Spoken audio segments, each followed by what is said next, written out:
Bonjour. En Afrique comme en Côte d'Ivoire, tout le monde est unanime qu'il faut mettre l'homme au centre des projets et programmes de développement.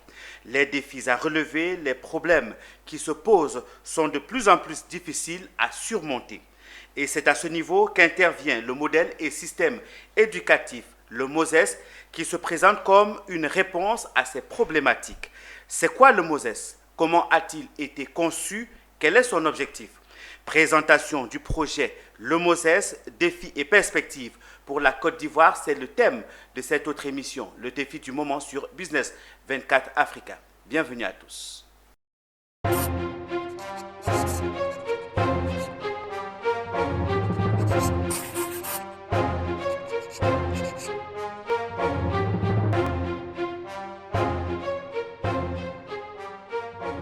Notre invité de cette émission est M.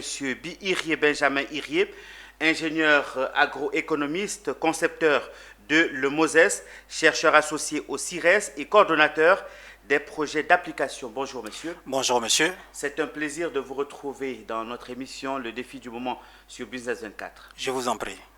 Monsieur Irié, dites-nous c'est quoi le MOSES? Présentez-nous le MOSES. Merci monsieur, je vous remercie. Business 24, je vous remercie. Mais avant d'aller dans le vif du sujet, dans la définition de ce concept, permettez-moi que je dise merci.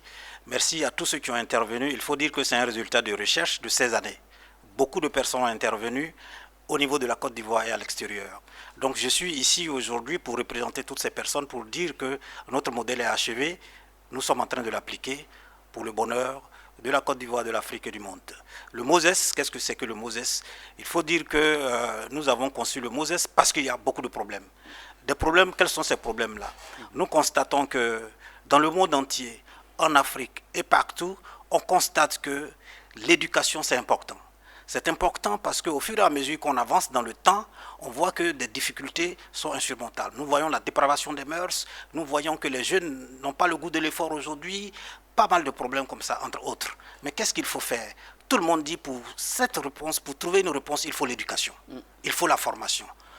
Mais tous les gouvernants font des efforts, mais ça ne va pas. Comment est-ce que nous pouvons arriver à atteindre l'objectif à travers l'éducation? L'éducation se fait partout. J'ai voyagé, je suis allé partout, je suis allé au Japon, j'ai vu que le Japon est développé. C'est la base à l'éducation. Je suis allé en Chine, je suis allé dans les Émirats arabes, à Dubaï, partout, un peu dans le monde. Et tous ces pays qui sont développés, c'est l'éducation. Et en Afrique, on dit quoi? Il faut éduquer, il faut qu'on éduque. Mais comment? Alors j'ai commencé à réfléchir, et dit mais quel type d'éducation il faut pour l'homme africain? Pour que nous, Africains, on soit développés enfin.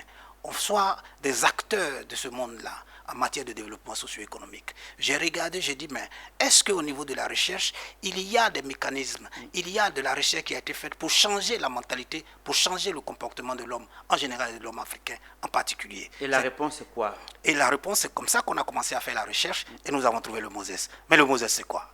Le MOSES, ça veut dire modèle et système éducatif.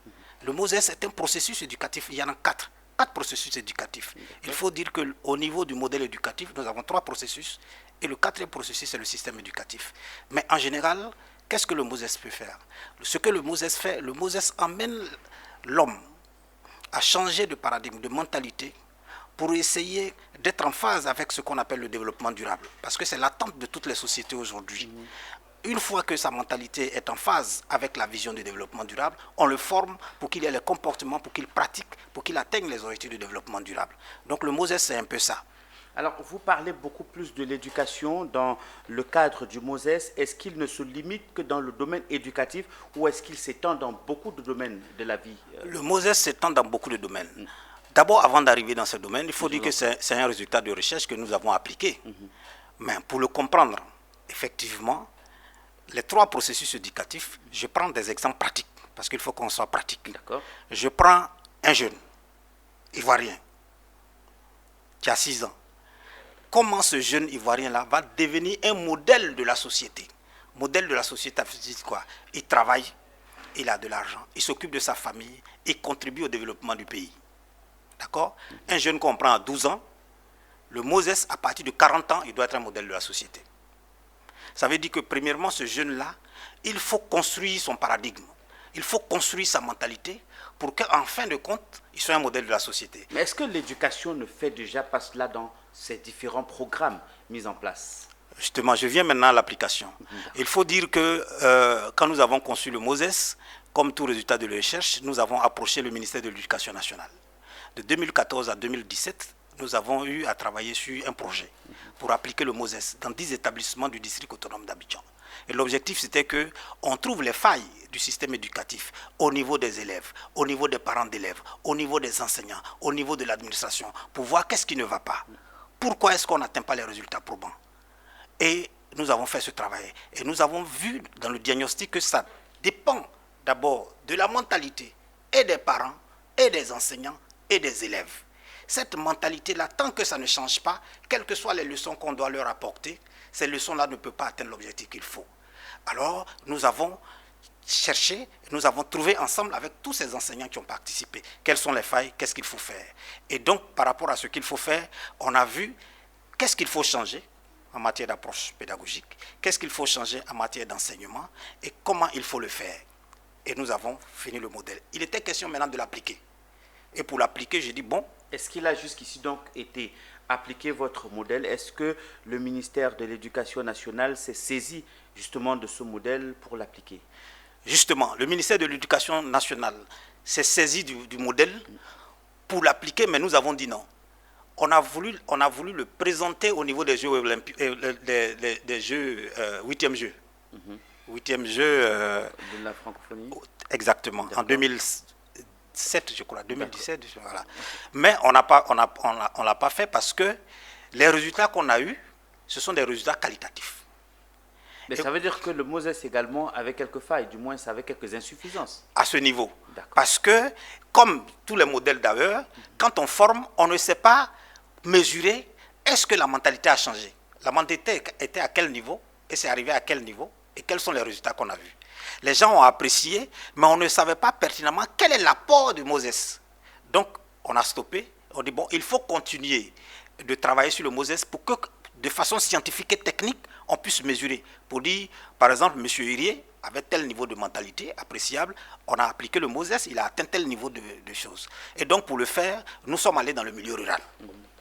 Et nous avons essayé de travailler encore avec des chercheurs et nous avons vu comment est-ce que de façon scientifique et technique, on peut apporter les modules et puis mesurer comment il a changé de comportement et comment il est arrivé à tel niveau. Il faut dire quand on dit changement de mentalité, monsieur, il y a beaucoup de choses. Il y a beaucoup, bien sûr. Oui. D'accord?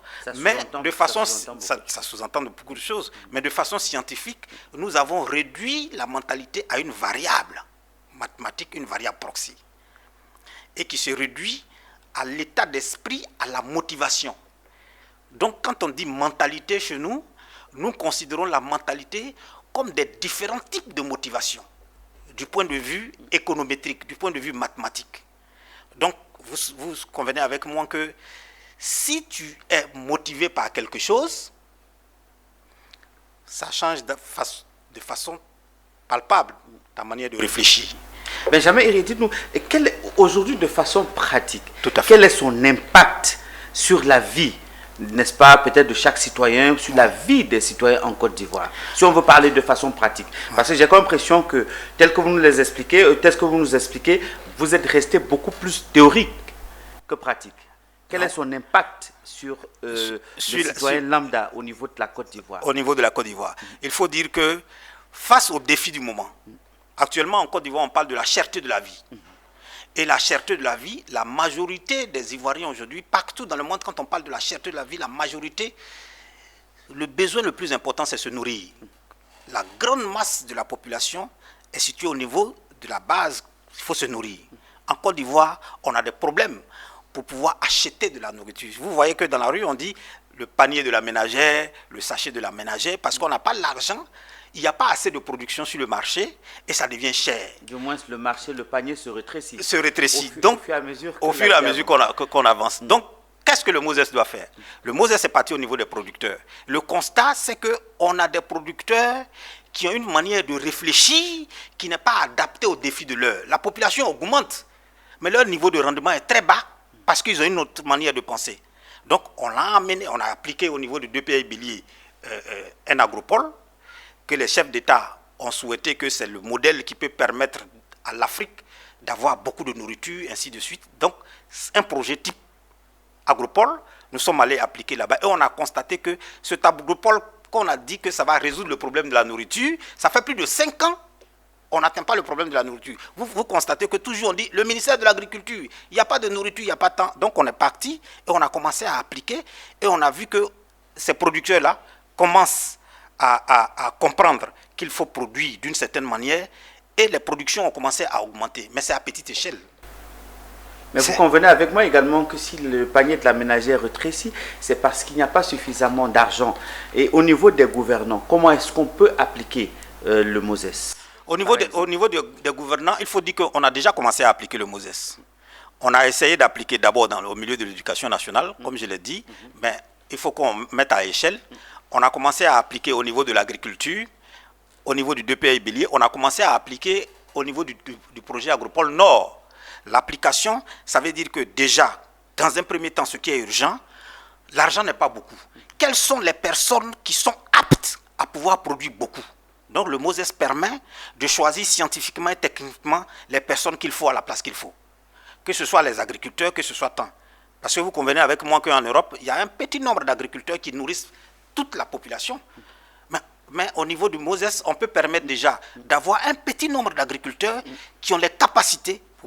Donc déjà au niveau de MOSES, l'application, c'est qu'on a pu identifier les producteurs qu'il faut, qui peuvent produire et qui peuvent nourrir un certain nombre de populations. Déjà. Maintenant, les autres qui sont à côté, qui n'ont pas une mentalité, bien, on peut prendre 1 an, 2 ans, 3 ans pour les former. Sinon, déjà, on a des producteurs sur lesquels il faut miser. Ce qu'on demande à l'État, il faut, dans chaque domaine de la vie, choisir des personnes qu'il faut à la place qu'il faut, scientifiquement et techniquement. Monsieur Tebe, vous pouvez me choisir, vous pouvez dire non, on a vu Monsieur Irié, vraiment il parle bien, il est correct, et tout ça on peut lui confier ce poste. 5 ans, 10 ans, qu'est-ce qui prouve que la motivation que Monsieur Irié a ne peut pas changer au cours du temps? Qu'est-ce qui prouve que Monsieur Irié que vous voyez là, demain il ne sera pas malhonnête face à certaines incitations?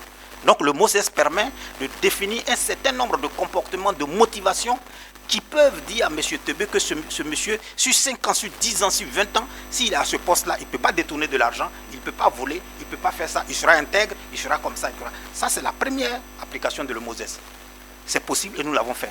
Nous avons 4522 producteurs au niveau du Nord et nous avons appliqué ça. Nous avons vu que le résultat, c'est positif. Le résultat, c'est qu'on a un dixième seulement qui sont aptes, capables d'atteindre les objectifs de production. Vous voyez comment c'est petit?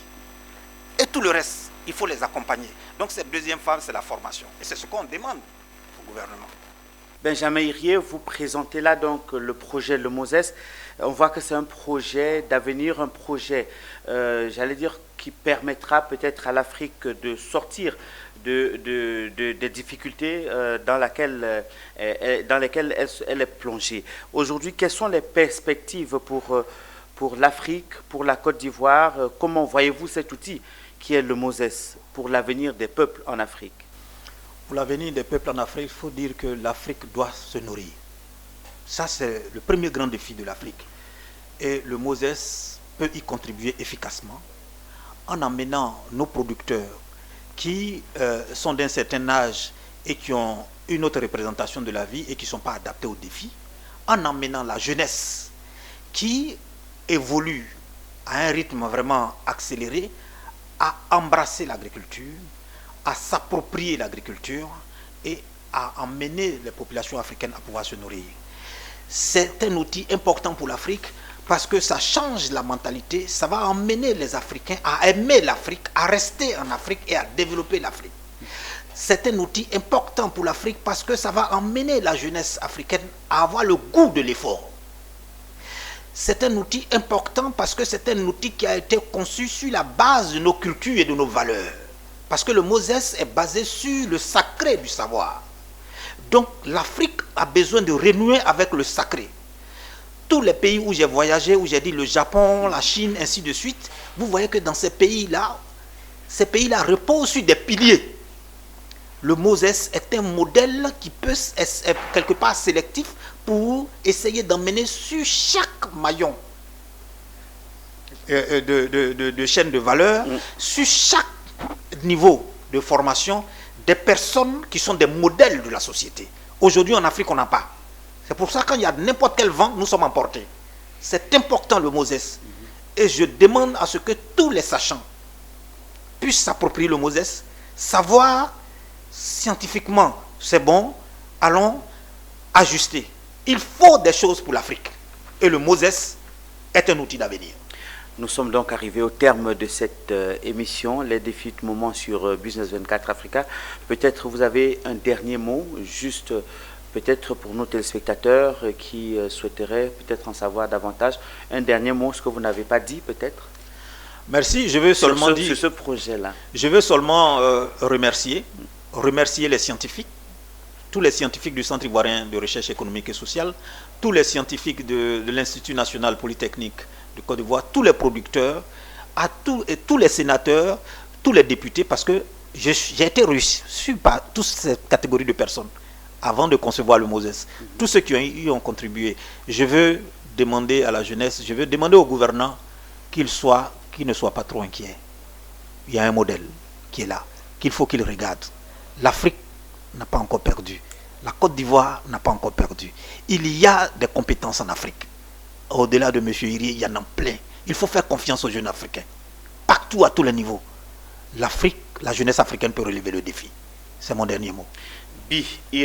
Benjamin Irié, merci d'avoir accepté notre invitation et de nous avoir si bien expliqué le Moses, le projet dont vous êtes le concepteur. Merci de nous avoir suivis, chers téléspectateurs.